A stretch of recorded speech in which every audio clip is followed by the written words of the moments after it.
پیش راهی پهشوی تفریق اندازی و افراطگرایی را گیریم.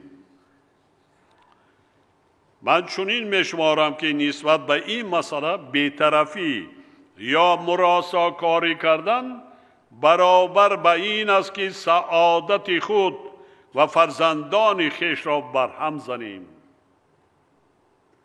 چون که بی‌طرفی هم برای دولت و هم برای ملت به چگونه حادثه و فاجعه ها باعث می‌گردد نسل کلانسال کشور و اکثری در این تالار نشستگان خوب می‌دانند.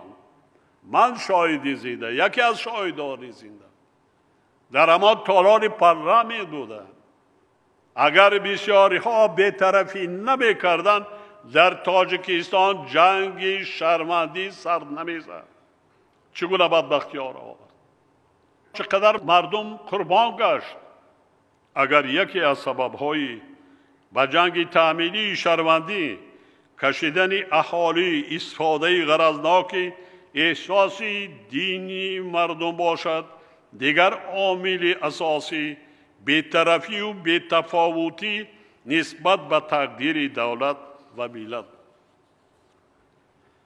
بیش از 150,000 نفر کشته شدگان، 1,000,000 گریزه های اجباری، زیاده از 50,000 کودکان یتیم، میلیون ها نفر آدمانی که عزیزان خود را از دست دادند و میلیاردها سامان ضرر اقتصادی آن روزها هنوز از خاطره مردم نرفتند و در اقتصادیات و زندگی ما امروز نیز احساس میشود. در جمهوری همسایه افغانستان ده‌ها قبرستان های نو از حساب گریزه های تاجیک پیدا شد.